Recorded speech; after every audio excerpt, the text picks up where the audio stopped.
Margaret sat stiffly on a metal chair in the kitchen, the kind meant for dishwashers and tired servers, not a mother at her only son's wedding. She smoothed her mauve chiffon dress, the one she had chosen so carefully, believing she would be seated at a table where people could see her. Beyond the swinging doors, she heard laughter and clinking glasses, the sound of toasts. A server slid a plate of cold chicken in front of her without eye contact. She pressed her napkin to her mouth, pretending to hide the heat in her eyes. "Ah, ma'am, they said you're supposed to wait here," a boy in a catering uniform muttered. His acne-scarred face was red with embarrassment. The bride didn't want visual clashes with the theme. Margaret blinked. "Theme?" she asked quietly. He winced. "It's about consistency with the photos. The aesthetic." The swinging door slammed, letting out another burst of music and cheers. She looked down at her hands. They were trembling against the soft beige leather handbag her son had given her years ago for Mother's Day, back when he still called her Mama. She whispered to herself, "Don't cry. Not now." From the crack in the door, she caught a glimpse of Daniel twirling Emily beneath a glittering chandelier. He didn't look back once. The scent of marinara sauce and garlic clung to the air around her. She could feel the oven's heat on her back, the sweat beading at her temples. "This can't be happening," she murmured. She thought of the seating chart she had asked Emily about weeks before. "You'll be included," the girl had smiled tightly. Lies Margaret realized now. Her phone buzzed in her purse. A message from her sister Carol. "We're at table 9. Can you see us?" Margaret stared at it, a bitter laugh stuck in her throat. "No, Carol. I can't see you from the kitchen." She typed nothing back, just shoved the phone away. She remembered how she had worked double shifts for Daniel's braces, how she had carried him through nights of fevers, wiped his tears, and fed him when her own stomach went empty. And now he was out there, smiling at another woman's mother like she was the one who raised him. The door swung again, and she glimpsed Emily's mother, Susan, draped in navy chiffon, pearls gleaming. Susan leaned in to kiss Daniel on the cheek, whispering something that made him laugh. Margaret clenched her fists. That should be me, she thought. Not the pearls, not the dress, but the recognition. A waiter carrying a tray of crab puffs nearly bumped into her. Sorry, ma'am. She nodded, swallowing hard. She stared at the peeling paint behind a fire extinguisher, focusing on it like an anchor. Don't break down here. Not in front of strangers. From the hall, the MC's voice boomed. Please welcome the new Mr. and Mrs. Daniels. Applause roared. Margaret's eyes burned.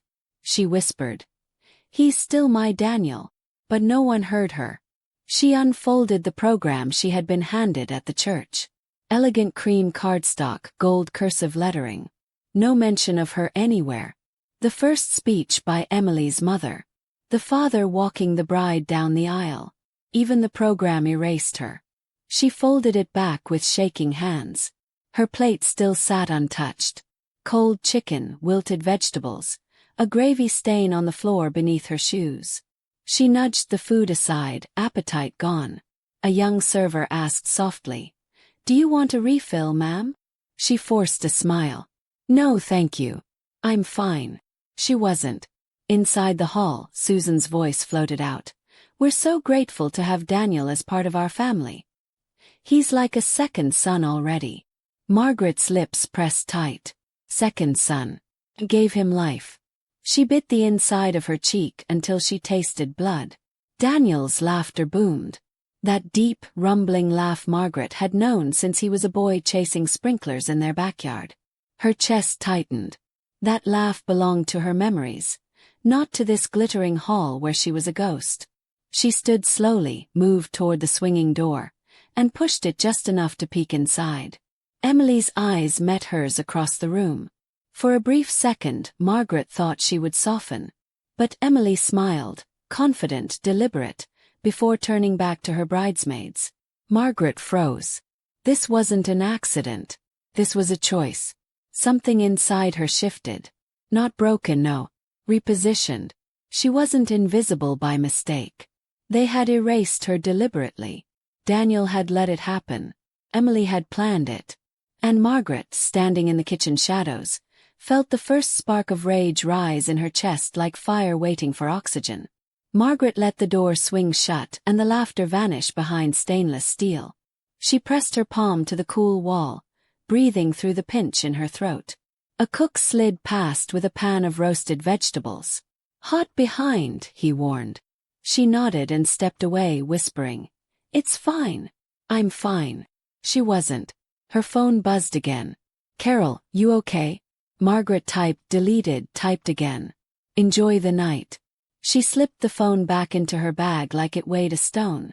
Not tonight, she told herself. Not another apology. Not another excuse for their comfort. The MC's voice rose again. A toast from the bride's mother. A wave of applause washed through the crack. Susan's syrupy tone floated in. "We are so blessed. Emily, you deserve the world, and Daniel, you fit our family like you were born to us." Margaret stared at the peeling paint behind the extinguisher until the words blurred. "Born to you," she said under her breath. She remembered school forms with the emergency contact. Only her name. She remembered lunches packed from coupons and late-night laundry in a coin-op washer. She whispered, "I was there.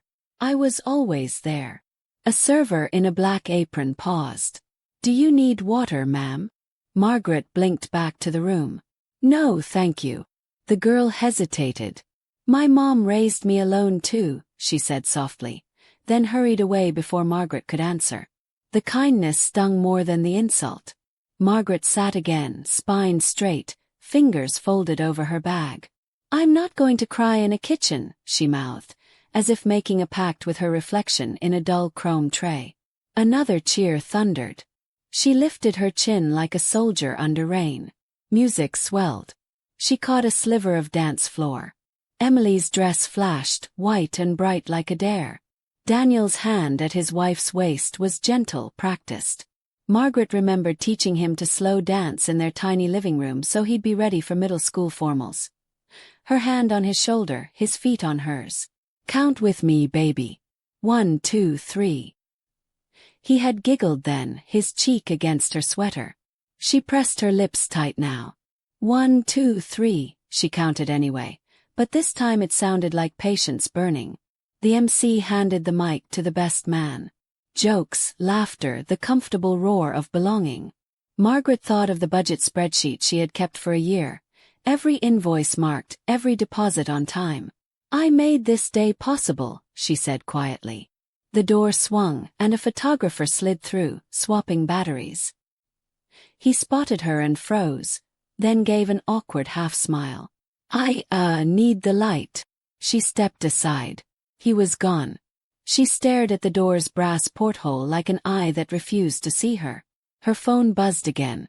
A notification from her bank. She frowned, tapped in her code. 2 fresh charges from the rehearsal dinner venue. Large, bold, final. Her thumb hovered. "No," she scrolled. A third. Tasting bar, premium flight. She looked up as if air could steady her. Who authorized that? She knew who. Emily's neat, pearly voice slid through her memory. "Elevated." Margaret's throat went dry. "Elevated with my card," she whispered. The rage didn't spike. It settled, cool and exact, like a ruler clicking down on a desk. Daniel's voice moved through the door, smooth, polished. "To our families. To Emily's parents for making me feel at home." Margaret flinched before the last line. There it was. "And to everyone who helped make today happen." No names. Not hers. "Say it," she begged in a breath no one could hear. "Say my name just once."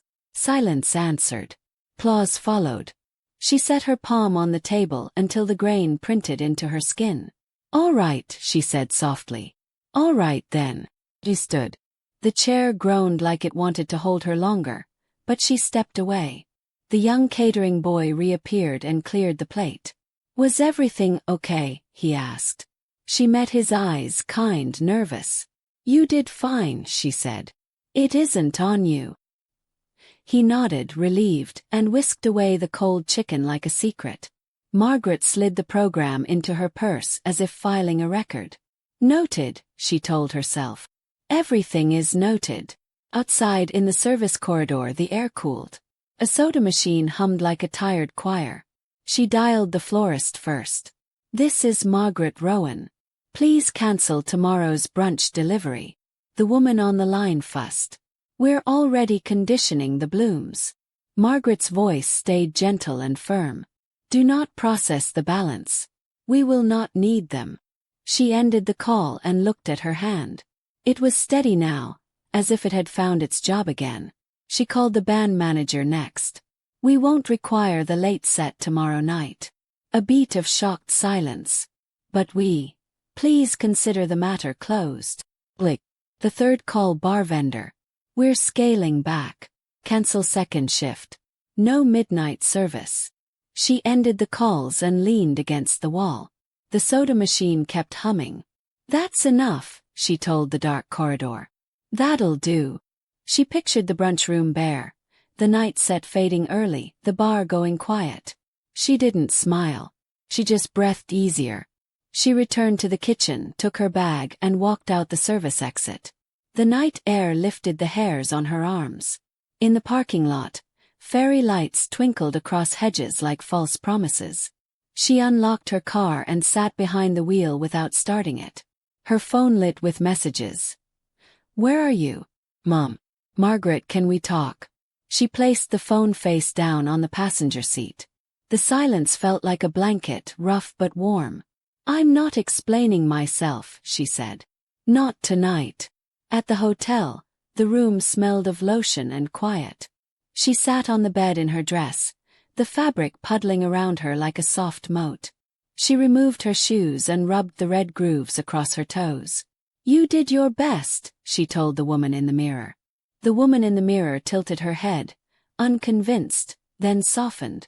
Margaret washed her face, wiped mascara shadows away, and combed her hair with slow strokes until it lay calm.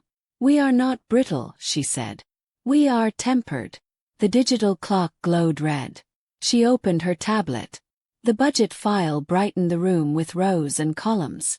Deposits, retainers, grades. Her mouth twitched at custom neon sign. She remembered signing that invoice, imagining photos with her and Daniel under the glow. She scrolled lower. 2 unauthorized charges blinked like sirens. She framed them with her finger and whispered, "Filed." Then she opened her banking app and flagged them. She typed a note. Disputed. Card used without permission. The act felt like pulling a thorn and placing it neatly on a white napkin. Her messages piled up. Daniel, Mom, what did you do? Emily, this is not okay. Susan, we need to talk about professionalism. Margaret's jaw set. She typed to Daniel and paused. She could write a lecture or a plea. She deleted both. She wrote, we'll speak tomorrow. Sleep well. She put the phone down again and let the quiet rise. Somewhere beneath the hum of the air conditioner, she heard her own pulse level out, steady as a metronome finding the right tempo. Dawn slid a pale band across the curtains. Margaret opened them and watched the sky go from bruised to honey. She brewed hotel coffee that tasted like cardboard and courage. She sat at the desk and drafted 3 emails. Florist, band, bar. Each one polite, final and clean. She signed her name and read it aloud. Margaret Rowan. Sounded like a door clicking into its lock. She sent them and closed the laptop. She wasn't shaking. She wasn't small. She was a woman who had been edited out and had found her pen again. All right, she said to the morning. Now we begin. Margaret lay on the stiff hotel bed, still in her mauve dress, the fabric crumpled beneath her. She didn't move for hours, only stared at the ceiling fan as it turned in lazy circles above her. Her phone blinked again on the nightstand, the glow cutting through the dark. She didn't touch it. Missed calls stacked like bricks. Daniel, Emily, even Susan. She closed her eyes. They can wait. They've made me wait my whole life. When dawn came, Margaret sat at the desk, her tablet glowing with rows of figures. She scrolled through the spreadsheet she had built over a year. Florist invoices, band deposits, catering upgrades, every elevated touch Emily demanded. She tapped one line with her nail. Cake upgrade, 5 tiers, imported filling. She whispered, on my dime. She scrolled lower. Her throat tightened at the unauthorized charges. Emily's note on Venmo burned into her memory. His mom is covering everything. Might as well go big. She whispered to herself. Go big. Yes, you did. She imagined the bridal party laughing over champagne she paid for, clinking glasses while she worked an extra Saturday shift just to keep ahead. Her chest filled with a heavy calm. No more, she said. She typed 3 polite but final emails. Florist, band, bar. Each word sharpened like steel. She signed her name with care. Margaret Rowan. It looked firm, unshaken. Her phone buzzed again. Daniel's voice filled the voicemail. Mom, what's going on? People are upset. Emily's crying. Just, please call me back. Margaret closed her eyes. His voice, older now, sounded almost like the boy he used to be, begging for help after a nightmare. For a moment her hand twitched, reaching for the phone. Then she pulled back. He didn't reach for me last night, she reminded herself. Not once. At noon, Carol knocked on her hotel door. Margaret opened it a crack. Maggie, what happened? Carol's eyes darted past her, searching. Everyone's saying you cancelled the brunch. Daniel's furious. Margaret leaned on the frame. Did you see where I was sitting last night? Carol hesitated. I didn't know, I thought maybe. Margaret cut her off. You didn't look. No one did. Her sister's mouth opened, then closed. Margaret stepped back. Go enjoy your family brunch, Carol. Oh wait, you can't. She shut the door gently but firmly.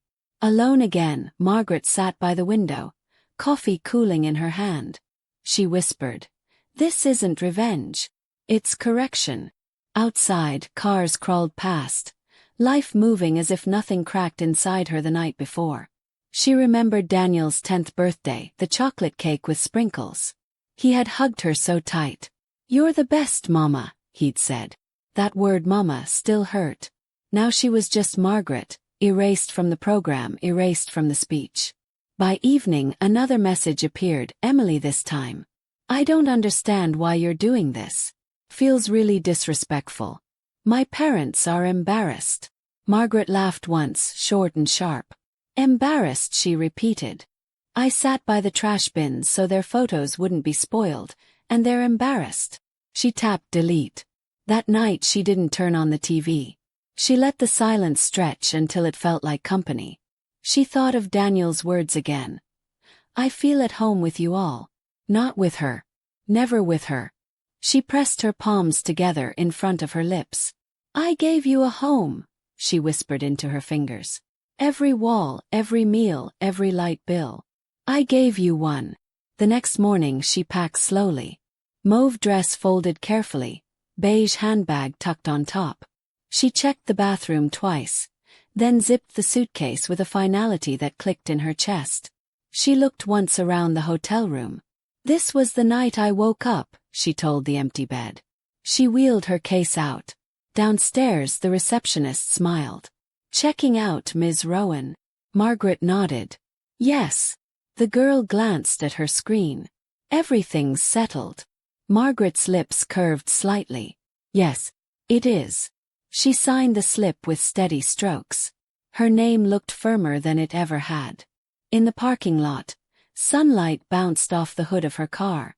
Margaret set her bag on the seat and sat behind the wheel. For the first time in days, she let her shoulders drop.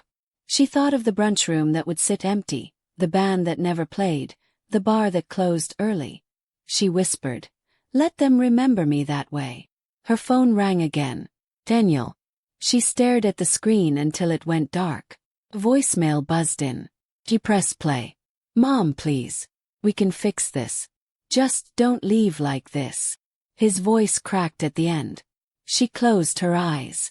You left me first, she whispered to no one. Margaret drove slowly, not home, not anywhere specific. Just moving.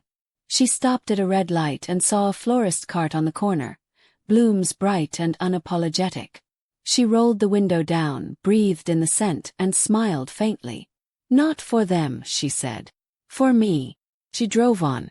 That evening, she sat at her own kitchen table, bills stacked neatly beside her. She opened each envelope, recorded each figure, just as she always did. But this time she didn't feel weighed down. She felt sharp, clear. My money, she told herself. My choices. She circled the unauthorized charges with a red pen. And my fight. For the first time in years, she allowed herself to imagine a future that didn't revolve around being someone's wallet, someone's shadow, someone's afterthought. She whispered to the quiet room. They thought I was just the purse strings. But I'm the whole hand. And I'm not done yet. Her reflection in the window nodded back, fierce and certain. Morning light filtered through Margaret's curtains, softer than the hotel's harsh glow. She sat at her own table, sipping black coffee. The steam curled in the air, quiet and steady, unlike the chaos of the wedding night. She whispered, I'm still here. The phone lay silent for once, drained from a flood of calls. She reached for her journal, one she hadn't touched in years, and wrote a single line. I am not invisible. By noon, Carol showed up at her door again. Maggie, please, she begged, hands wringing. Daniel's distraught. Emily's furious. Susan is saying. Margaret raised a hand. Stop. I don't care what Susan is saying. She's not my concern. Carol blinked. But your son. Margaret's voice sharpened. My son made his choice. He let them erase me. Now let him sit in it. The words surprised even her, but once spoken, they stood firm between them like stone. Daniel finally came himself that evening. He stood on her porch, tie gone, eyes shadowed. Mom, can we talk? She leaned against the doorframe. Talk, Daniel. His jaw flexed. Why would you sabotage our wedding? Emily says. She cut him off. Emily says. Do you hear yourself? Did you even notice where they put me? He hesitated. I thought you were fine, her laugh cracked sharp. In the kitchen, Daniel. Beside the trash. You thought I was fine. He looked down, guilt pooling in his expression. I didn't mean. But you did, she said firmly. You meant it every time you looked away. Every time you let them decide. You let them replace me, Daniel. You let them act like I wasn't the one who raised you. Silence stretched. He shifted, boyish for a moment. I just wanted peace. Her eyes narrowed. At my expense. Emily appeared behind him, arms crossed, face tight. This isn't fair, Margaret. It was our day. You made it about yourself. Margaret straightened. No, Emily. You made it about yourself the moment you erased me from every photo, every plan, every word. I was the purse. But you forgot. I'm also the hand holding it. Emily's lips parted, but Margaret turned away. I'm done being managed. Daniel reached for her arm. Mom, please. I don't want to lose you. Margaret pulled back gently. You lost me the moment you let them shove me into that kitchen. Her voice softened, but her eyes were steel. I love you, Daniel. That won't change. But I won't play ghost in your life anymore. He dropped his hand, chest rising and falling like a man out of breath. Emily tugged at his sleeve. Let's go, she hissed. They left without another word. Margaret closed the door slowly, leaning her forehead against it. For a long while she stood there, breathing, shaking just slightly. Then she turned, exhaled and whispered. It's done. The silence of her house wrapped around her like a cloak, not heavy this time, but protective. Days passed. The messages grew fewer. The gossip cooled. Margaret carried on. Groceries, laundry, her quiet routines. But something inside her had shifted permanently. When she looked in the mirror, she saw no trace of the trembling woman hiding in a kitchen chair. She saw a woman tempered in fire. One afternoon, she received a letter from the florist. We regret your cancellation, but please know we admire your decisiveness. Few people act so firmly. Margaret smiled faintly. Admired for saying no, she murmured. Imagine that. She tucked the letter into her journal, pressing it flat like a flower she wanted to keep. Daniel called once more. "Mom, I want to fix this." His voice cracked again. Margaret listened, heart aching but resolute. "Daniel, you can't fix what you chose to break. But you can decide who you want to be from here. That's yours to carry, not mine." She hung up gently, no bitterness, only truth. Emily never called. Margaret didn't expect her to. She knew the girl's pride, sharp and glittering. Instead, Margaret poured her energy into herself. She joined a book club, reconnected with old friends, even started painting again, a hobby she had abandoned when money always came first. Each brushstroke felt like reclaiming space. Her neighbors began to notice. "You look different, Margaret," one woman said at the market.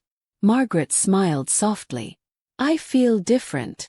She carried her groceries home lighter than she had in years. Her house, once echoing with silence, now hummed with music from her old radio. She let herself dance in the kitchen, the same place she'd been hidden away at the wedding, now her own stage. The next family event arrived months later. A cousin's graduation. Margaret went, head held high, in a dress the color of deep wine. Daniel was there with Emily. He looked at her across the crowd, hesitant, almost shy. She nodded once, acknowledging, not offering more. He seemed to understand. Some distances cannot be bridged in a day. That night, Margaret journaled again. "They thought I was just the purse strings. But I was the foundation. And foundations don't beg for recognition, they simply hold strong." She closed the book with steady hands. She didn't feel rage anymore, only clarity. Months later, Margaret walked through her garden, sun on her shoulders. Roses bloomed along the fence, bright and unapologetic. She knelt, brushed dirt from her hands and whispered, "I am not invisible. Not anymore."